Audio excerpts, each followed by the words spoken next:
अगर आप लोगों ने अभी तक दिल्ली पुलिस का फॉर्म फिल नहीं करा तो आप लोग जल्दी से फॉर्म फिल कर देना, क्योंकि उसकी डेट एक्सटेंड होकर 31 अक्टूबर तक लास्ट डेट हो चुकी है। Very very good morning my YouTube family. I hope कि आप सब बहुत अच्छे होंगे एंड आपकी प्रिपरेशन बहुत अच्छे से चल रही होगी। सो फ्रेंड्स, सबसे पहले स्लॉट में मैं लेकर बैठी हुई थी अपना मॉक टेस्ट लगाना। आप सबको तो पता है कि CHSL का एग्ज़ाम डेट निकल चुका है। 12 नवंबर से एग्ज़ाम स्टार्ट है एंड 30 तारीख से अपना MP पुलिस कांस्टेबल का एग्ज़ाम है।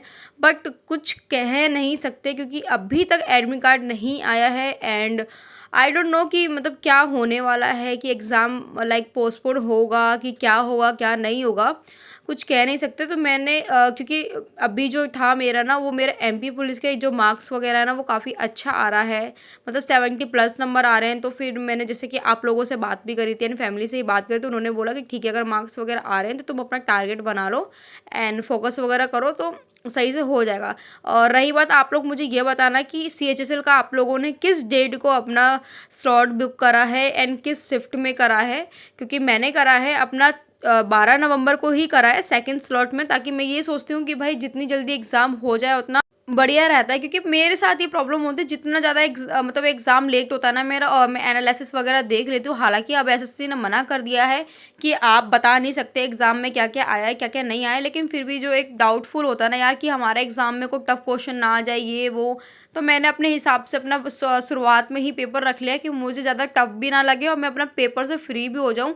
लाइक अगर मेरा MP पुलिस का एग्ज़ाम नवंबर के एंड में होता है, या मतलब मे भी उससे पहले भी हो सकता है, कुछ मुझे कंफर्म नहीं है, लेकिन फिर मैं यही सोच रही हूँ अगर CHSL का मेरा पहले हो जाएगा तो मैं फ्री हो जाऊँगी, अपना और भी एग्ज़ाम की प्रिपरेशन कर सकती हूँ। क्योंकि अभी ना MP पुलिस का भी कंफर्म नहीं है कि उसका एग्ज़ाम कब होगा कब नहीं होगा। तो इसलिए फिर मैंने मतलब पेरेंट्स से भी डिस्कस करी, तो दीदी ने ये बोला कि जो तुम्हारे मार्क्स सही आ रहे हैं तुम उस पर ज़्यादा फोकस करो, क्योंकि उसमें चांसेस तुम्हारा ज़्यादा है एंड फिर स्पोर्ट्स वगैरह में भी तुम बहुत अच्छी हो, तो शायद इसमें हो सकता है। एंड पेरेंट्स को भी दीदी ने बहुत ज़्यादा समझाया एंड बहुत ज़्यादा सपोर्ट भी कर रहे हैं इस टाइम।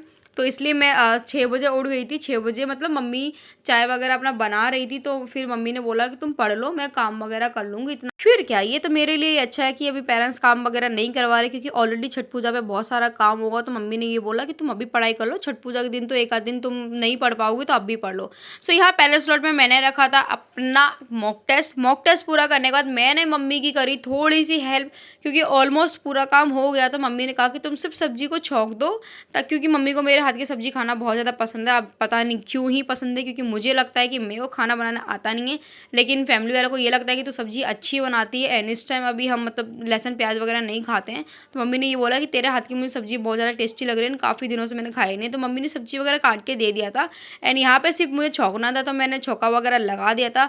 सब्जी चढ़ाने के बाद अगेन मैं आ गई थी अपना फिर से स्टडी टेबल पे एंड यहाँ पे मम्मी ने स्टडी टेबल निकाल दिया था। इसी के ऊपर हम लोगों ने पूजा वगैरह करी थी एंड इसी के ऊपर मैं अपनी स्टडी वगैरह करती हूँ, क्योंकि मेरे रूम में मेरे घर में इतना स्पेस नहीं है कि हम स्टडी वगैरह मतलब टेबल वगैरह बड़ी वाली रखें।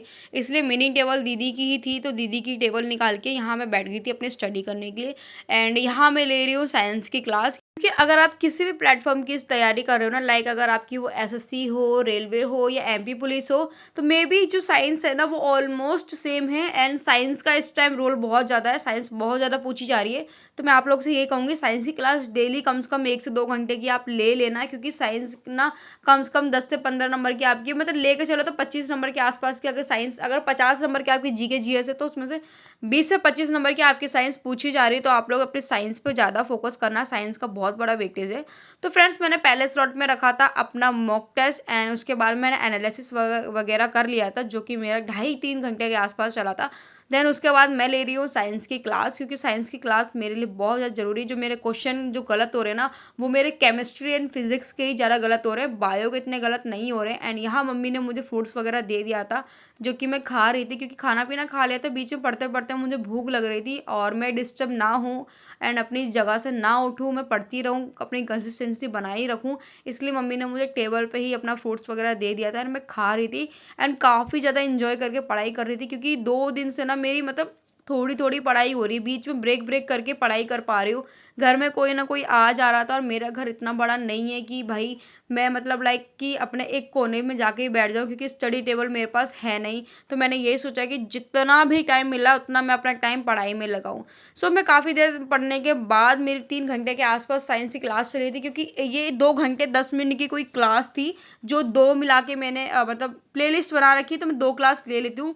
54 मिनट की एक क्लास थी एंड लाइक 1 घंटे कुछ मिनट की एक क्लास थी मेरी, जो कि मुझे ये लगभग 3 घंटे के आसपास लग गया था, क्योंकि बीच में थोड़ा ऐड वगैरह भी आ रहा था और जो क्वेश्चंस वगैरह थोड़े बहुत होते हैं ना वो मुझे डाउटफुल लगता है, तो उसको मैं पॉज करके पढ़ने लगती हूँ, उसको समझने लगती हूँ। तो इसीलिए फिर मम्मी ने बोला कि कोई बात नहीं, मतलब मैंने मम्मी से बोला कि कुछ काम वगैरह हो तो मुझे बता दो, क्योंकि मैं दिन में 2 घंटे के लिए सो गई थी। तो मम्मी ने बोला नहीं, तुम सो के उठ गई हो, अभी कोई नहीं है घर पे, तुम पढ़ाई वगैरह कर लो।